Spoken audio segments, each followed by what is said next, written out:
बोल कार्तिक मास की जय। 20वां अध्याय। नारद जी कहने लगे कि हे राजा पृथु, जो कार्तिक कृष्ण अमावस्या को दीपावली करता है वह कभी दरिद्री नहीं होता। इस संबंध में एक इतिहास सुनो। थूरसेन देश में सत्य शर्मा नाम का एक अत्यंत दरिद्री ब्राह्मण रहता था। उसके मन में सदैव यही लालसा बनी रहती थी कि यदि मेरे पास धन हो तो मैं उसे दान आदि धार्मिक कार्यों में व्यय करूं।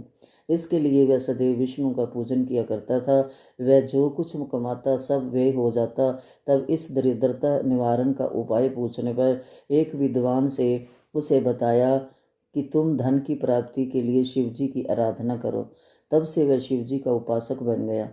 निधान 1 वर्ष बीतने पर एक दिन शिवजी ब्राह्मण का रूप धारण कर उसके पास आए और बोले कि हे विप्र, धन की प्राप्ति हेतु तुम राजा के पास जाकर उससे वरदान मांगो कि कार्तिक बदी अमावस्या को हमारे सिवाय और कोई अपने घर में दीपक ना जलाए। ब्राह्मण ने ऐसा ही किया और राजा ने उसकी बात स्वीकार कर ली। निधान कार्तिक कृष्ण अमावस्या से एक दिन पूर्व अर्थात चतुर्दशी को सत्य शर्मा ने राजा के पास जाकर उसके स्मरण कराया। उसी समय राजा ने सारे शहर में ढिंढोरा पिटवा दिया कि अमावस्या को कोई भी घर में दीपक ना जलाए। राजा की आज्ञा अनुसार अमावस्या की रात्रि को किसी ने भी दीपक नहीं जलाया। जब रात्रि को लक्ष्मी जी नगर में आई तो देखा सारे नगर में अंधेरा है, मगर एक ब्राह्मण का घर खूब सजा हुआ है, साथ ही दीपमाला से जगमग हो रहा है। लक्ष्मी जी प्रसन्न होकर जब उस घर में जाने लगी तो ब्राह्मण ने उनका रास्ता रोक लिया और कहने लगा, हे बद्रे, तुम्हारा पति अति कठोर है और तुम अति चंचल हो, इस कारण तुम हमारे घर में प्रवेश मत करो। तब लक्ष्मी जी कहने लगी कि भगवान के शयन के समय मैं आई हूँ, अतः निश्चय करके तुम्हारे घर में वास करूंगी। यह सुनकर ब्राह्मण ने कहा कि यदि तुम इस बात की शपथ लो कि 3 वर्ष पर्यंत तुम हमारे घर में से नहीं जाओगी और यहीं वास करोगी, हमारे घर में आ सकती हो। लक्ष्मी जी कहने लगी कि यदि तुम विधि पूर्वक पूजन करोगे तो मैं निश्चय ही तुम्हारे घर में वास करूंगी। यह सुनकर ब्राह्मण ने पूछा कि मैं किस विधि से तुम्हारा पूजन करूं। तब लक्ष्मी जी कहने लगी कि कार्तिक वदी अमावस्या को प्रातःकाल स्नान आदि करके देवता और पितरों का पूजन करो, सायंकाल हमारा पूजन करो। सबसे पहले स्वस्ति वाचन द्वारा गणेश जी का पूजन करें, फिर कुबेर का पूजन करके संकल्प करें, तत्पश्चात लक्ष्मी जी का पूजन करें। कैसा स्वरूप है? लक्ष्मी जी का कमल के आसन पर स्थित हैं, कमल पुष्पों की माला धारण किए हुए हैं, कमल जैसे नेत्र हैं, गंभीर नाभि वाली हैं और सुंदर वस्त्रों वाली है। देवताओं के हथियारों द्वारा मणि युक्त जड़ों से स्नान करने वाली है। कमल पुष्प हाथ में लिए ऐसी लक्ष्मी मेरे घर में निवास करे। माँ लक्ष्मी हमेशा फूलों पे ही बैठती है, फूलों पे ही वास करती है, हाथ में भी फूल ही रखती है। कमल का फूल माँ लक्ष्मी को बहुत प्यारा है। सर्वप्रथम सर्व कमल पुष्प हाथ में लिए ऐसी लक्ष्मी मेरे घर में निवास करे। सर्वप्रथम लक्ष्मी जी को आसन दें, फिर पाद अर्घ्य आचमन स्नान वस्त्र धूप दीप नैवेद्य जल तांबुल सुपारी इन सब वस्तुओं को अर्पण करके नमस्कार करें, दीप जलावें और तामस रात्रि भगवान की कीर्तन करें। इस प्रकार कुबेर तथा लक्ष्मी का पूजन करके ब्राह्मणों को भोजन कराएं। तत्पश्चात बंधु बांधवों सहित आप भी भोजन करें। सत्य शर्मा ने विधिवत इसी प्रकार किया, जिससे उसके बहुत सा धन धन्य हो गया। इसके बाद उसने अनेक यज्ञ भी किए। फिर सत्य शर्मा विरक्त होकर मथुरा जी चला गया और वहीं पर समाधि अस्त होकर विष्णु लोक को प्राप्त हुआ। बोल कार्तिक मास की जय। हरे कृष्णा। बोल कार्तिक मास की जय। 21वां अध्याय। राजा पृथु ने पूछा कि हे नारद जी, कृपा करके अन्नकूट तथा गोवर्धन का महात्म कहिए। तब नारद जी कहने लगे कि कार्तिक सुदी एकम को गोवर्धन पूजा तथा अन्नकूट होता है। इस दिन पृथ्वी पर गोबर को गोवर्धन बनाकर उसका पूजन करें, फिर अन्नकूट बनाएं। पहले ब्राह्मणों को भोजन कराएं, फिर स्वयं भोजन करें। गौ तथा वृक्ष का पूजन करें। दिन के तीसरे भाग में मार्गपालिका बांधें। इसी दिन जामात्र का पूजन भी होता है। पृथु पूछने लगे कि हे नारद जी, सर्वप्रथम ये पूजन किसने किया, ये कहिए। तब नारद जी बोले कि समुद्र मंथन के समय जब लक्ष्मी जी समुद्र से उत्पन्न हुई, तब वे विष्णु से ब्याही गई। इससे आनंदित होकर समुद्र ने भगवान की स्तुति की। तब विष्णु ने कहा कि वरदान मांगो। ये सुनकर समुद्र ने कहा कि ये भगवान, आप लक्ष्मी जी सहित मेरे यहाँ निवास करो। तब विष्णु ने कहा ऐसा ही होगा।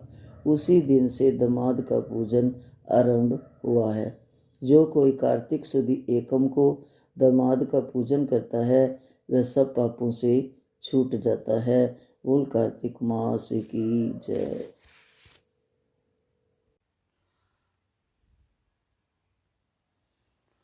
बोल कार्तिक मास की जय। बोल दामोदर मास की जय। राधा रमन बिहारी लाल की जय। कार्तिक मास का 22वां अध्याय। कार्तिक महात्म।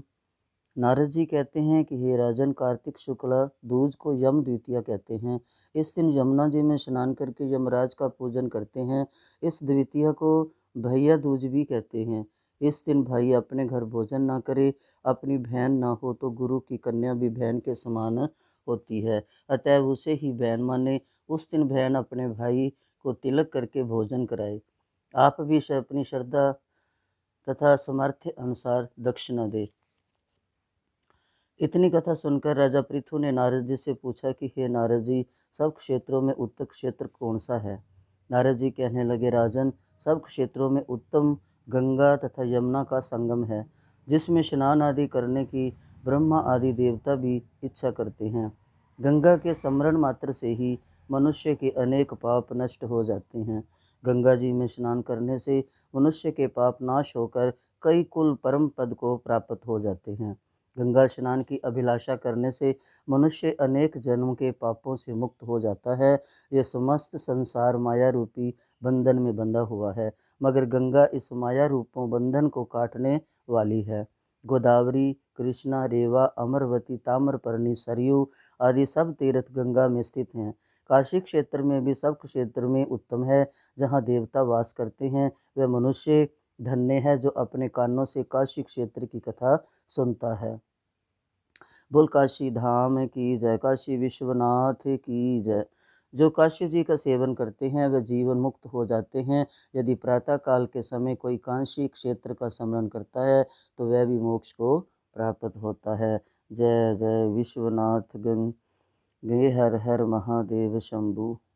बोल शंकर भगवान की जय। काशी विश्वनाथ की जय। कार्तिक मास की जय।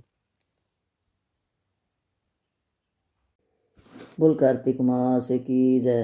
23वां अध्याय। ये कथा सुनकर ऋषि कहने लगे, हे सूत जी, भगवान के चरणों से उत्पन्न हुई गंगा जी की महिमा कहिए।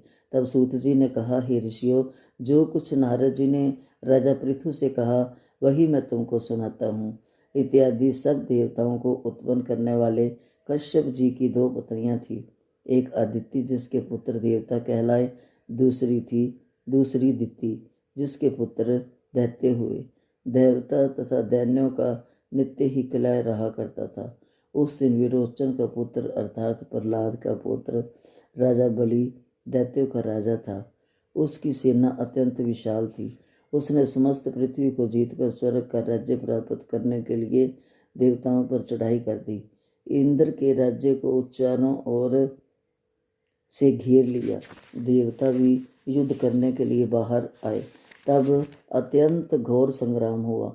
एक दूसरे पर प्रहार करते हुए कई वर्ष बीत गए। इसके पश्चात दैत्य को बल बढ़ते हुए देखकर देवता मैदान छोड़कर भाग गए। तत्पश्चात दैत्यों ने सारे स्वर्ग पर अपना अधिकार जमा लिया। बलि स्वयं इंद्र के आसन पर बैठने लगा। साथ ही देवताओं के समस्त कार्य अपने राक्षसों के अधीन कर दिए। यज्ञ की बलि भी आप ही लेने लगा। तब अदिति अपने पुत्रों को दुखी देकर बहुत चिंतित हुई और वह फिर अपना स्थान छोड़कर देवताओं की जय तथा अन्य दैत्यों की पराजय के निमित्त भगवान की तपस्या करने के लिए हिमवान पर्वत पर चली गई। वहाँ कुछ समय फलाहार खाकर, कुछ काल सूखे पत्ते खाकर और कुछ समय फलाहार खाकर, कुछ काल सूखे पत्ते खाकर, कुछ काल तक पवन का ही आहार करती रही। फिर पैर के अगर भाग में खड़ी होकर भगवान की तपस्या करने लगी। इस प्रकार 1000 वर्ष तक तपस्या की। मायावी राक्षसी अदिति की घोर तपस्या से चिंतित होकर राक्षसी माया से देवताओं का रूप धारण कर अदिति के पास जाकर कहने लगे कि हे माता, तुम हमारे लिए इतना घोर तप क्यों कर रही हो? आत्मघात करना सब शास्त्रों ने पाप बताया है। अतएव आप सब छोड़कर अपने पुत्रों को सुखी कीजिए। परंतु ये सुनकर भी अदिति समाधि से चलायमान न हुई। तब उन्होंने अदिति को मार डालने का निश्चय किया। अतएव उन्होंने अदिति को जीवित जला देने के लिए उस वन में आग लगा दी, परंतु उस अग्नि में दैत्य स्वयं जल गए। अदिति को किसी प्रकार की हानि न पहुंची और न उन्हें उसका पता चला, क्योंकि भगवान ने अपने चक्र सुदर्शन से अदिति की रक्षा की थी। बोल बांके बिहारी लाल की जय। बोल चक्र सुदर्शनधारी विष्णु भगवान की जय। नर नारायण की जय। लक्ष्मी नारायण की जय।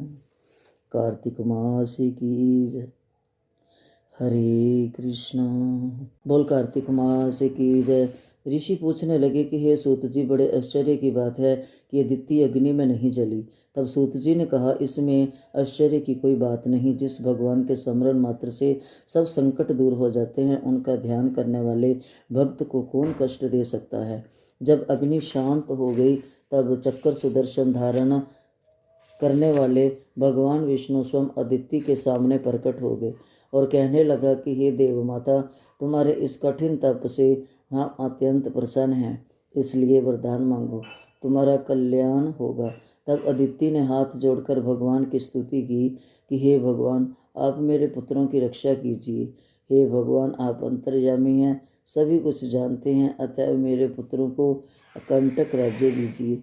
अदिति के ऐसे प्रेम भरे वचनों को सुनकर भगवान कहने लगे कि हे देव माता, हम ही तुम्हारे यहाँ जन्म लेकर तुम्हारे पुत्रों की रक्षा करेंगे। कुछ समय बाद अदिति ने शंख चक्र गदा पद्म और तथा कमंडल धारण किए हुए हजारों रूप के समान रूप तेज वाले समझे कमल नयन पीताम्बरधारी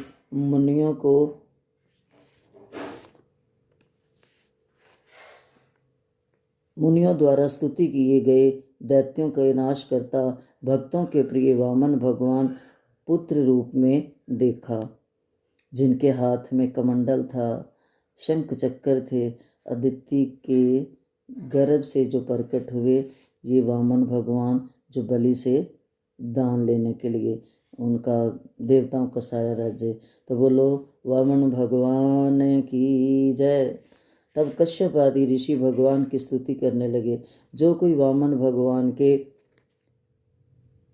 कमल नयन पीताम्बरी धारी मुनियों द्वारा स्तुति किए गए दैत्यों के नाश करता भक्तों के प्रिय वामन भगवान पुत्र रूप में देखा, तब कश्यप आदि ऋषि भगवान की स्तुति करने लगे। जो कोई वामन भगवान के स्तोत्र का नित्य पाठ करता है, वह सदैव निरोगी रहकर सदा सर्व संपदा प्राप्त करता है। तब वामन भगवान बोले कि हे पिताजी, हम प्रसन्न हैं, आपका कल्याण हो, आपके समस्त मनोरथ पूर्ण हो। हमने 2 बार आपके घर जन्म लिया है और आगे भी आते रहेंगे। इतना कहकर भगवान ने बाल रूप धारण कर लिया।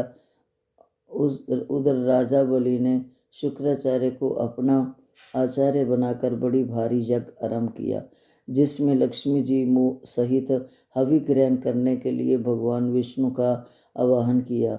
उसी समय भगवान विष्णु ब्रह्मचारी के रूप में वहाँ पर आ गए। भगवान के इस रूप को देखकर ऋषि लोग ज्ञान दृष्टि से उनको पहचान गए कि ये हरि ही हैं वामन रूप में। उन्हें देख श्री शुक्राचार्य ने राजा बलि को एकांत में बुलाकर समझाया। ये शुक्राचार्य जो थे ये बलि को अच्छा शिष्य मानते थे और बलि भी शुक्राचार्य अपने गुरु की हर बात को मानता था।